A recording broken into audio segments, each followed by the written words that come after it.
Hi అండి, welcome back to Priya's kitchen. ఈరోజు చాలా సింపుల్గా, చాలా టేస్టీగా, కొంచెం హెల్తీగా ఉన్న రెసిపీ అండి. ఏంటి అనుకుంటున్నారా? చుక్కు కూర రోటి పచ్చడండి. అప్పుడప్పుడు మనకి ఏమి తినబుద్ధి కానప్పుడు ఇలా పచ్చడి చేసుకుని వేడి వేడి రైస్లు వేసుకుని తింటే మంచిగా అనిపిస్తుంది కదండి.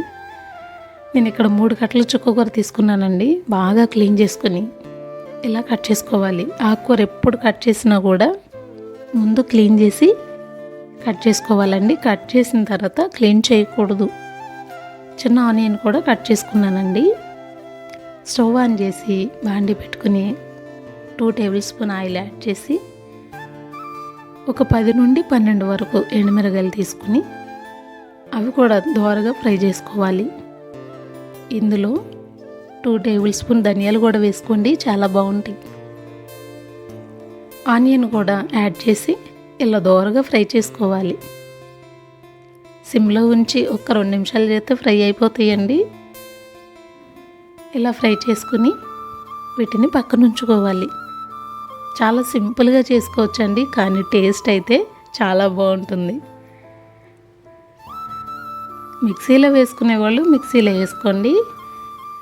మిక్సీలో వేసుకునే వాళ్ళు కూడా అన్నీ ఒకేసారి వేయకుండా 1 బై 1 వేసుకుంటే బాగుంటుందండి. అంటే ఎండుమిరపకాయలు, చింతపండు, ఉప్పు కలిపి ఒకసారి వేసుకుని ఒక రౌండ్ ఇవ్వాలి.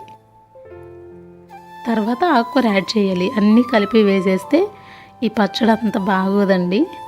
సాధ్యమైనంత వరకు రోట్లో చేసుకుంటే చాలా బాగుంటుంది. నేనైతే ఇంట్లో చేసేటప్పుడు ఏ పచ్చడైనా రోట్లో చేయడానికి చూస్తానండి. ఎప్పుడన్నా మిక్సీలో వేస్తాను. ఆకుకూర కూడా అలా మగ్గిన తర్వాత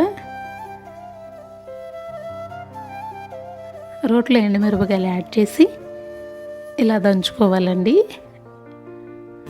టేస్ట్కి సరిపడా ఉప్పు వేసి దంచితే త్వరగా నలిగిపోతుంది. అవి కొంచెం మెత్తబడిన తర్వాత చింతపండు కూడా యాడ్ చేసుకుని, చుక్కకూర అంత పుల్లగా ఉండదండి, మామూలుగా ఉంటుంది. కొంచెం చింతపండు వేసుకుంటే టేస్ట్గా ఉంటుంది. చింతపండు వేసిన తర్వాత కొంచెం నలిగిన తర్వాత ఒక గుప్పడు కొత్తిమీర వేసుకోండి. కొత్తిమీర చాలా మెయిన్ అండి.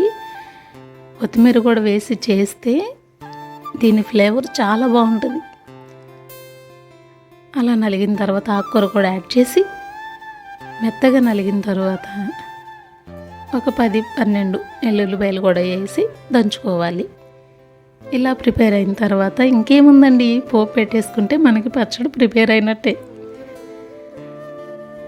బాండి పెట్టుకుని 2 టేబుల్ స్పూన్ ఆయిల్ వేసి 1 టేబుల్ స్పూన్ శనగపప్పు, 1 టేబుల్ స్పూన్ ఆవాలు, 1 టేబుల్ స్పూన్ జీలకర్ర, ఒక 3-4 వెల్లుల్లిపాయ రెబ్బలు దంచి వేసుకోవాలి.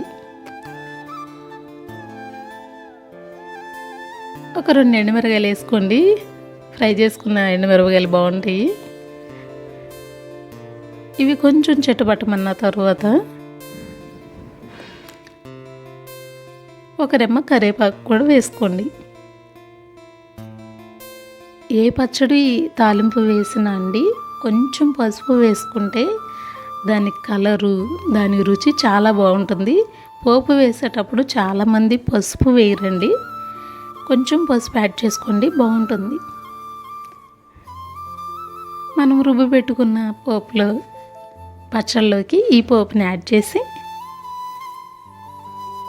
కలిపేసుకోవటం అండి. నాకైతే ఇక్కడ ఉప్పు సరిపోయింది, పులుపు సరిపోయింది, అన్నీ సరిపోయినాయి అండి. వేడి వేడి అన్నంలో ఇది వేసుకుని కొంచెం నెయ్యి వేసుకుని తింటే ఇంకేం అవసరం లేదండి.